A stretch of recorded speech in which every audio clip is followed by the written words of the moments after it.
I'm Gabriela Fresquez, and this is Radar 2021.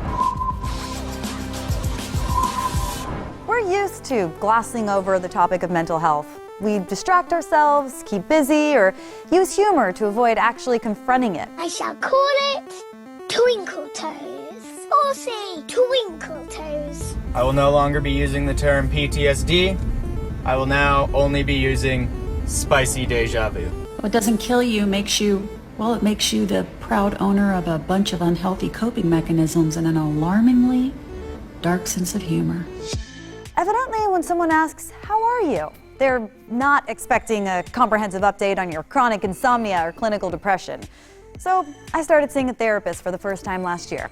And once I got past the need to incessantly minimize my seemingly inconsequential problems compared to those of starving children in remote countries, there was a lot to unpack. I know. Me? What? Shocking. Not that shocking.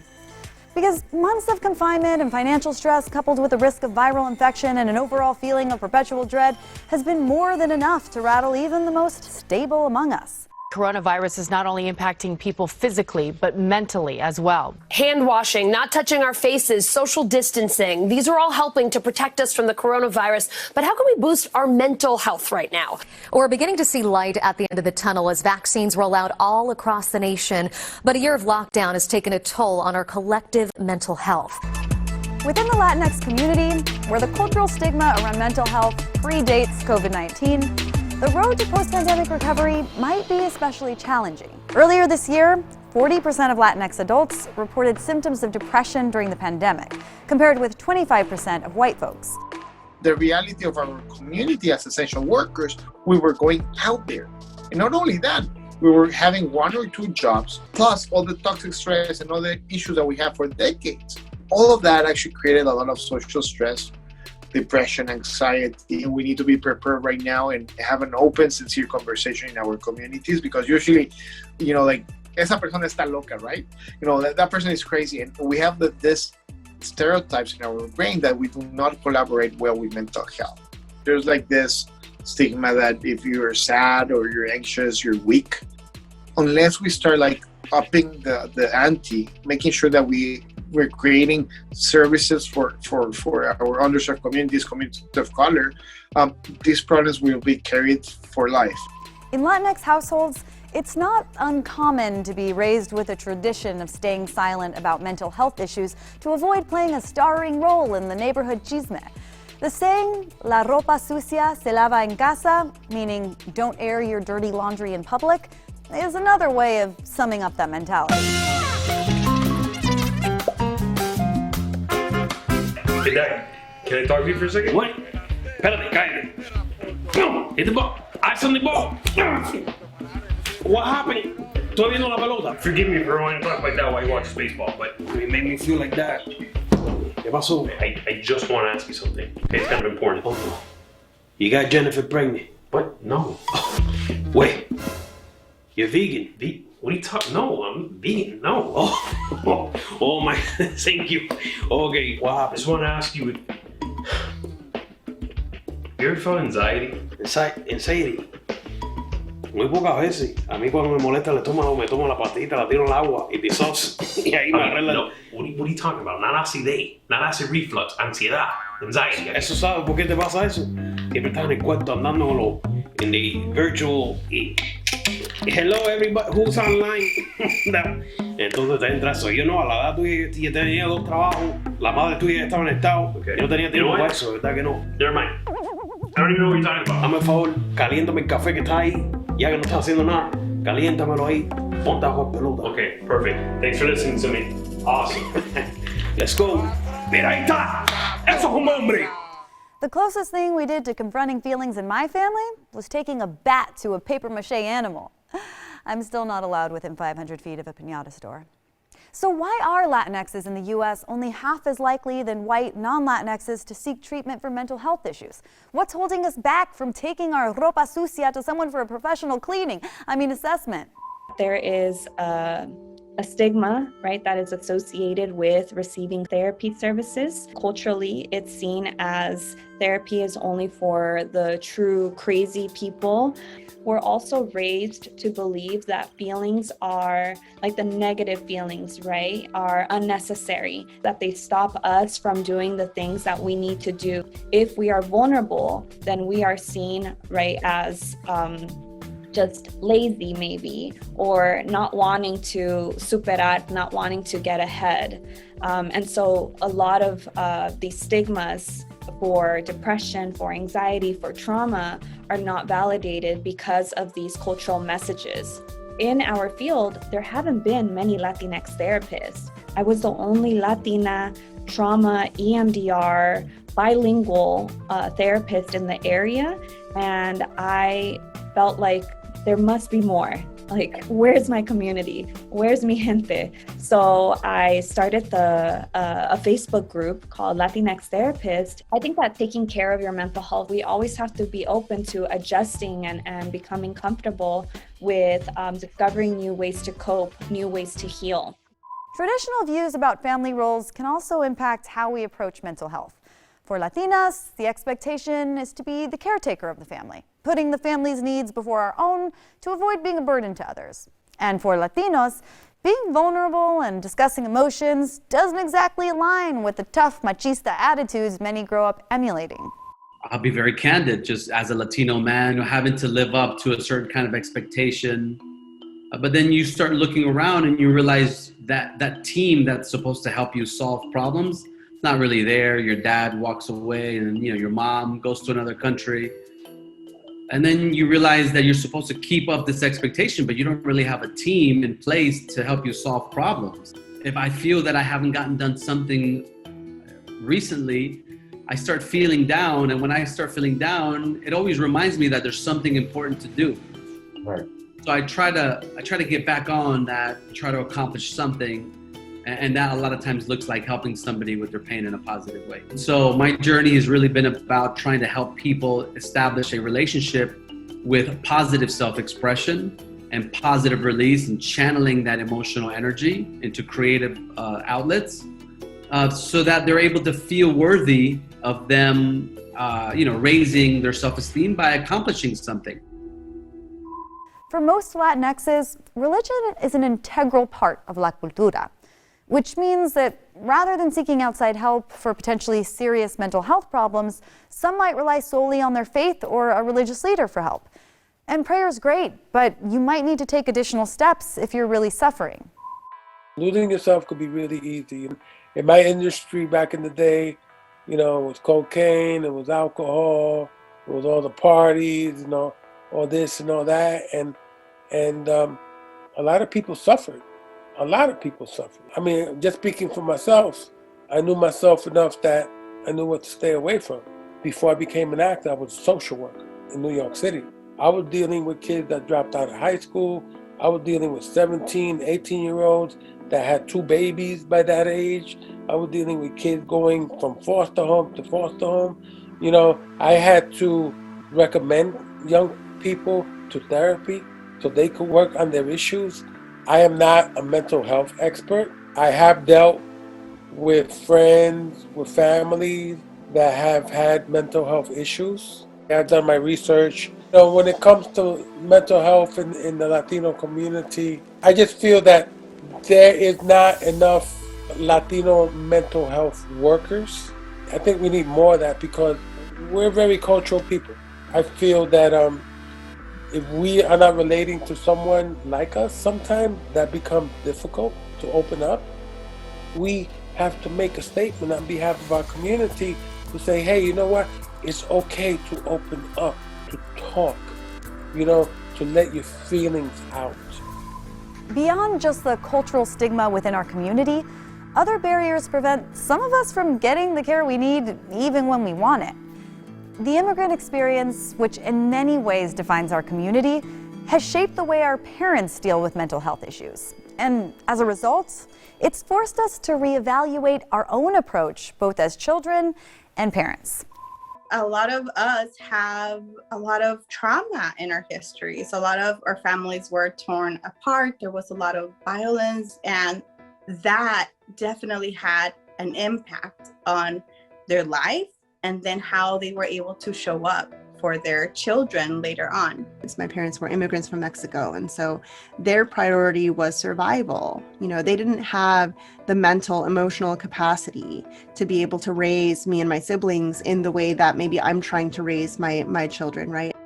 And so you see this chain of trauma, of people not being able to be present for their children in the way that they need, and not really having the tools to be parents the way that they need to be parents. We're told that we have to just kind of pull ourselves up by our bootstraps and échale ganas, you know, and just keep going. And, you know, we continue to create stigma around asking for support. It's very present in the community, and that when you're feeling depressed or anxious, you just need to get over it and shake it off.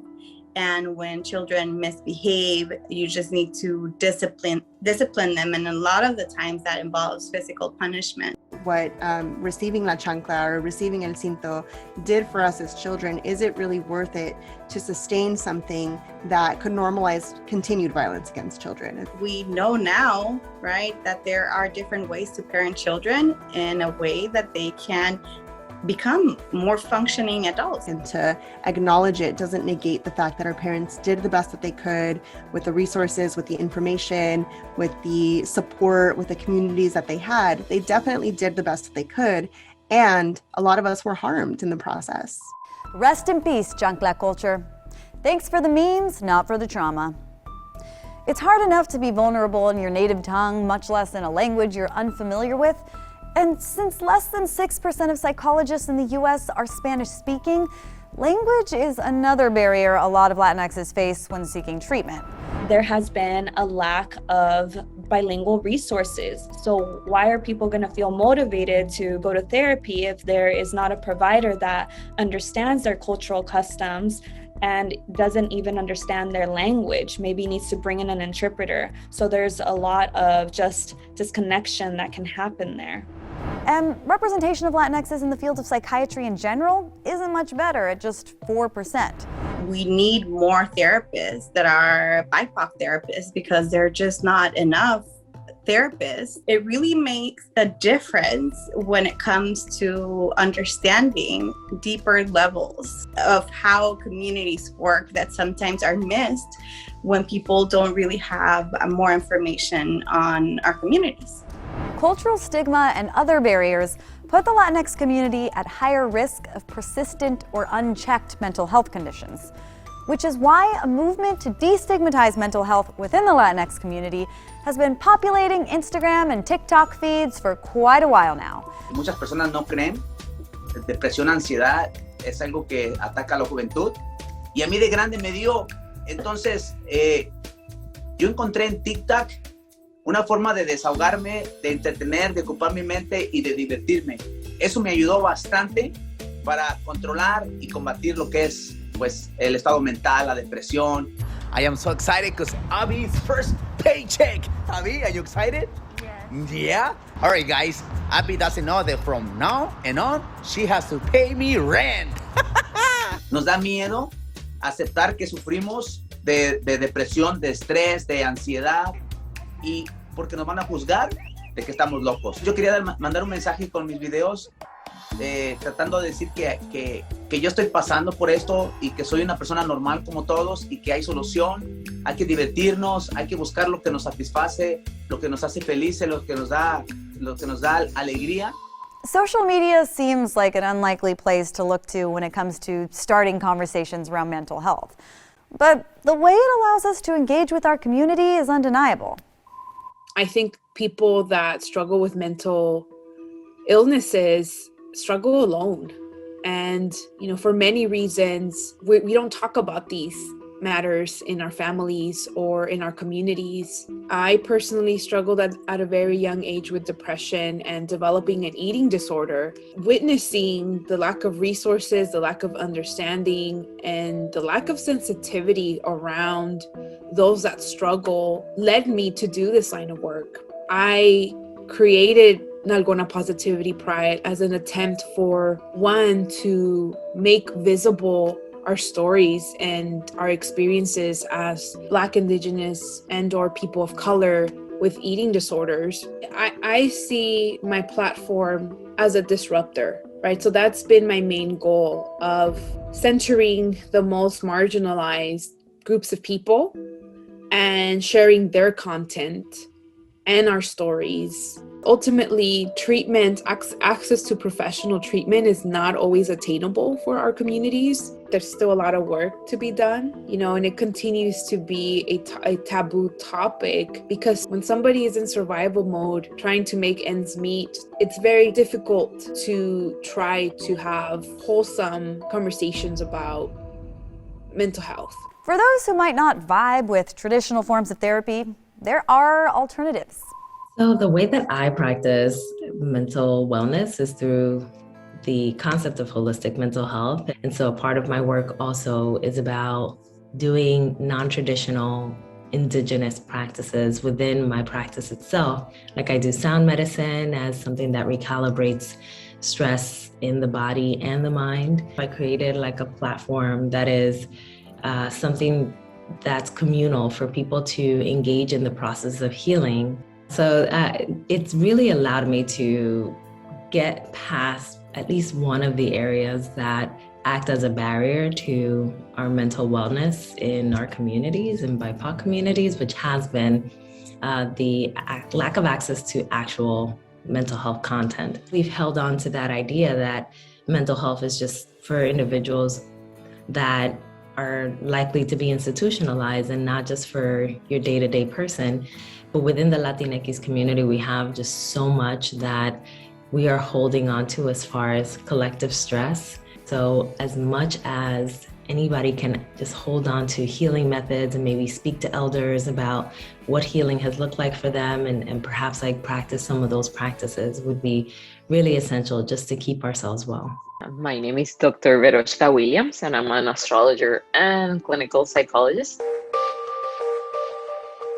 I was very intrigued by how through a mathematical analysis of the date, the time, and the place of birth, you could know so much and also help an individual decide and make the right decisions for their life. And we add a second component, which is statistics, to basically sort of project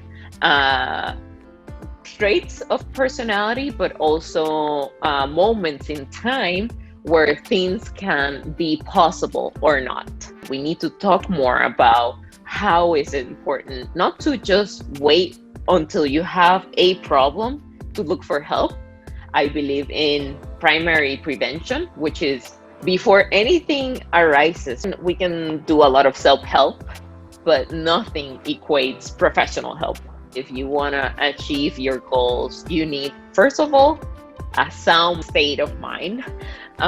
You need to work on your emotions, and also you have to heal your wounds from the past.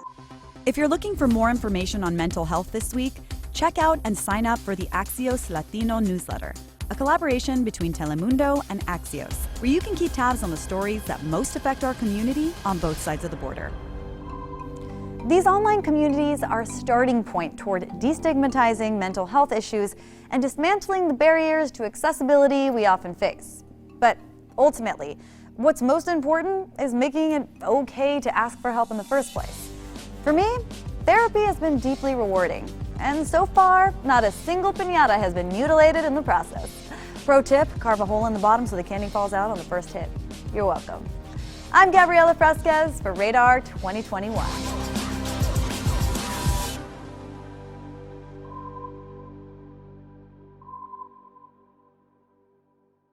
Thanks for watching Radar 2021. Please like, subscribe, and comment down below and let us know what issues are important to you.